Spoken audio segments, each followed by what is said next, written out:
Since Repair Clinic encourages you to perform this procedure safely, a warning icon will appear when you should use caution. Many snowblower repairs will require some disassembly of the product. Before you attempt this, make sure the engine and muffler have cooled. We recommend performing this procedure with little or no fuel in the tank.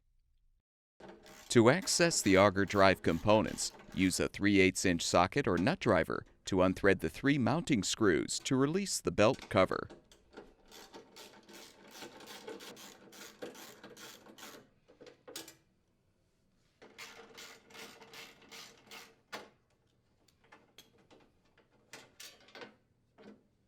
You can remove the belt by securing the auger and using a 7/16" socket to unthread the bolt securing the auger pulley.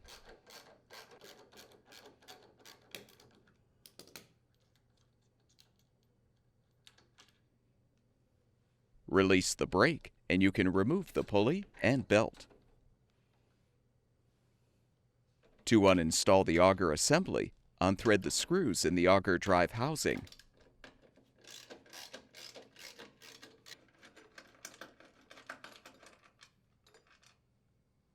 Next, unthread the 3 screws on the right side of the auger housing.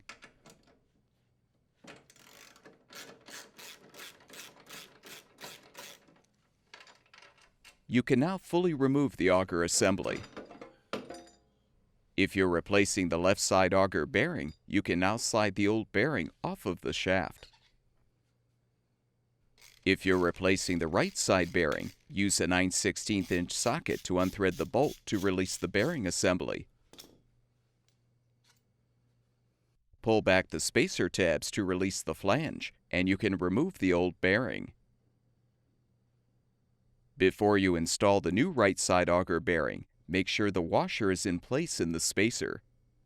Set the bearing into the spacer and snap on the flange. Make sure the washer is in place on the auger shaft, then slide on the assembly. Thread the bolt to secure.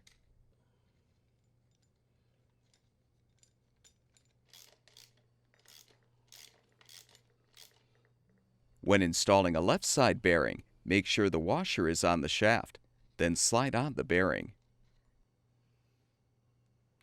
Now reinstall the auger assembly by inserting the shaft through the hole in the left side of the housing. Then align the assembly on the right side of the housing. Rethread the 3 screws.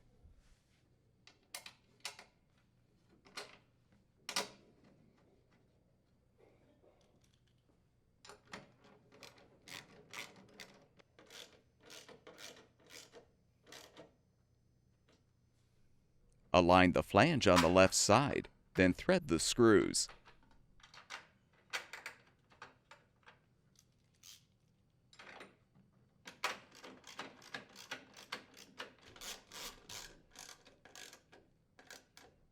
Reinstall the drive belt or install a new one by first looping it around the auger pulley.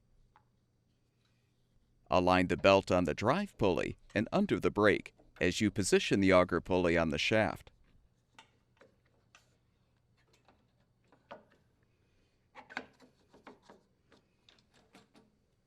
Slide on the washer, then thread the bolt to secure the pulley.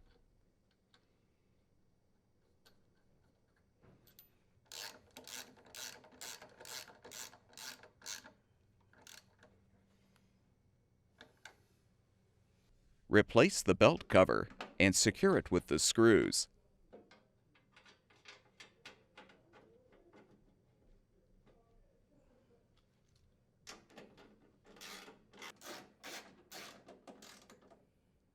To access control housing components, the carburetor and the muffler, use an 8mm socket to unthread 5 of the 6 bolts securing the muffler cover.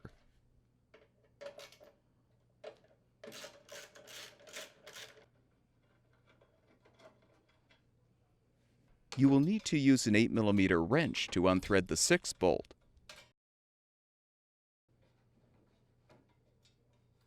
Use a 3/8" socket or nut driver to unthread the mounting bolt, securing the housing to the rear bracket. Next, unthread the screws to release the two retaining clamps holding the housing to the handle.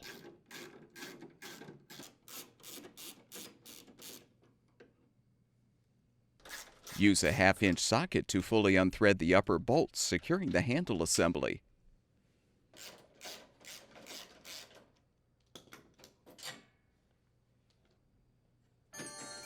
Lower the handle, and you can fully remove the muffler cover. If you need to uninstall the carburetor, detach the primer hose from the carburetor. Be prepared for some fuel to spill. Disconnect the wires from the key switch terminals.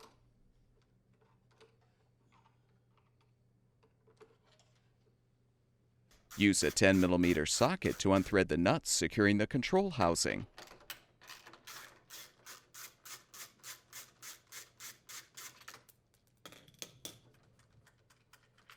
Pull the housing off of the mounting bolts. Slide off the carburetor intake gasket. Attach a pinch clamp to the fuel hose, then release the fuel hose from the carburetor.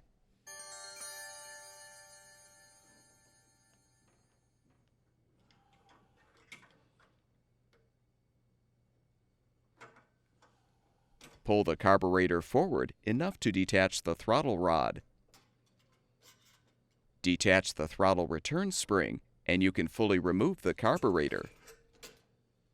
Before you replace or reinstall the carburetor, first confirm the outlet gasket is in place next to the insulator, then slide the carburetor onto the bolts.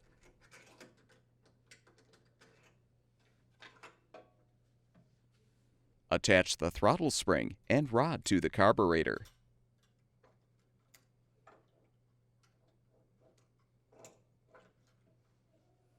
Attach the fuel hose, then remove the pinch clamp.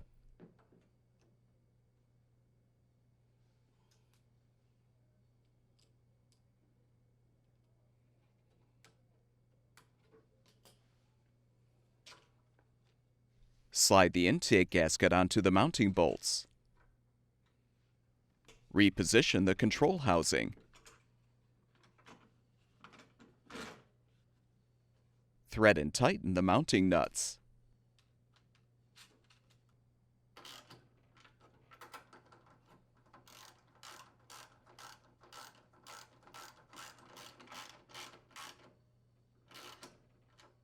Connect the wires to the key switch terminals.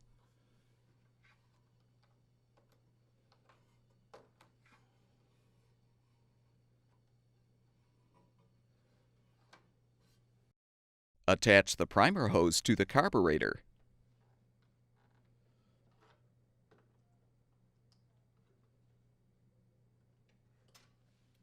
Reposition the muffler cover.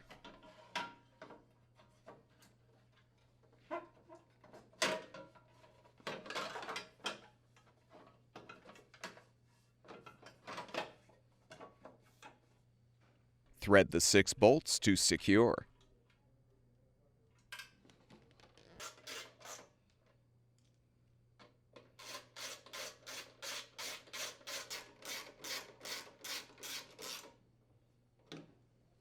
Reposition the handle assembly and rethread the upper bolts.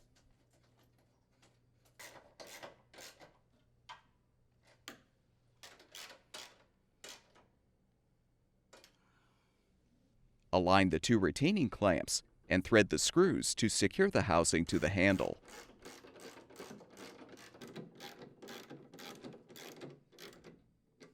Rethread the mounting bolt to secure the housing to the rear bracket. You can use a 3/8-inch socket to unthread the 3 mounting bolts to release the chute and handle.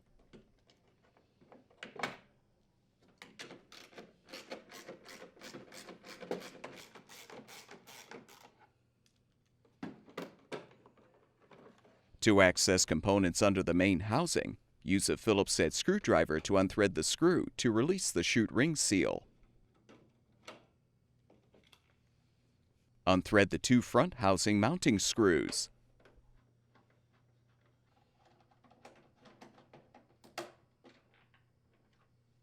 Next, unthread the 3 screws from the right side of the housing.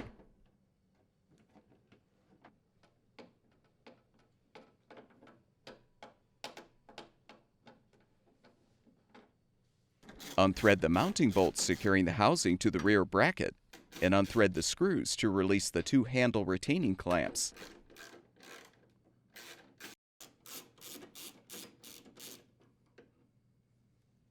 You can now fully remove the housing.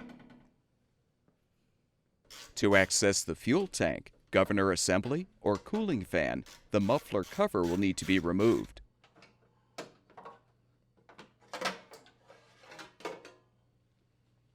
You will need to move the control housing out of the way as well.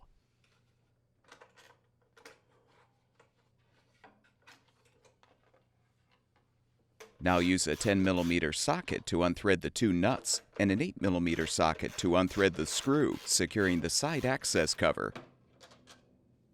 Pull the cover off.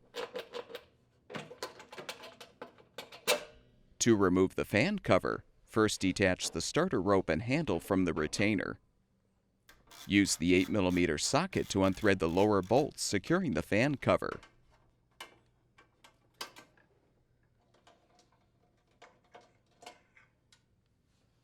Use a 10mm deep well socket to unthread the upper studs. This may require some effort.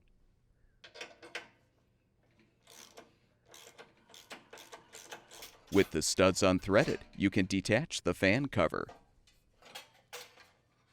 To uninstall the cooling fan, you will need to remove the belt cover. Use a pipe wrench to secure the drive pulley and a 19mm socket to unthread the nut securing the starter cup and cooling fan.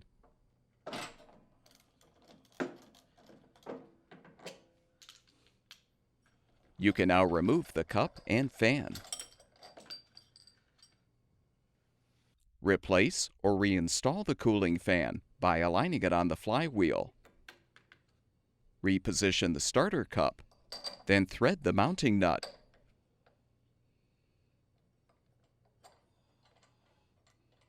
Secure the drive pulley as you tighten the nut.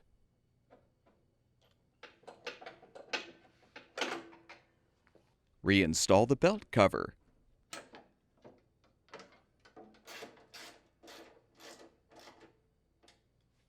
Reposition the fan cover, then rethread the upper mounting studs.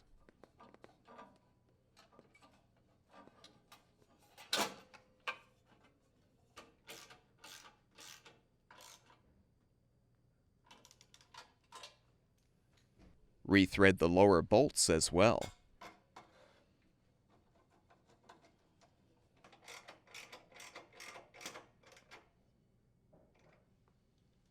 Secure the starter rope and handle in the retainer. Realign the side access cover and thread the screw and nuts to secure.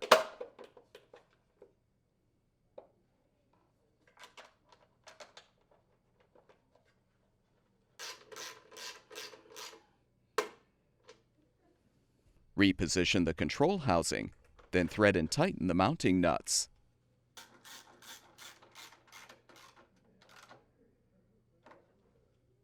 Reconnect the wires to the key switch terminals.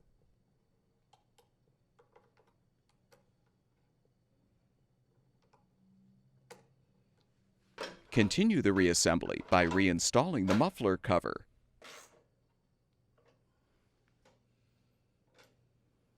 Remember to reposition the handle assembly and rethread the upper bolts.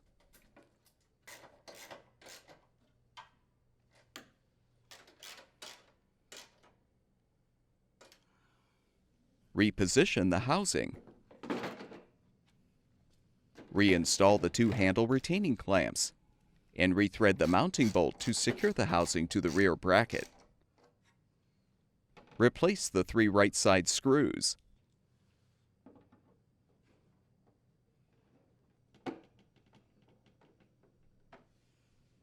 Rethread the 2 screws securing the front of the housing. Reposition the ring seal on the housing, making sure the Phillips head screw hole aligns with the appropriate screw hole in the ring gear. Thread the screw.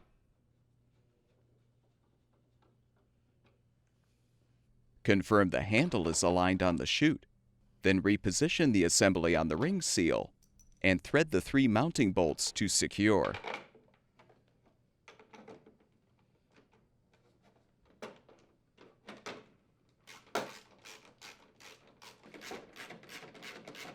Refill the fuel tank if necessary, and your snowblower should be ready for use.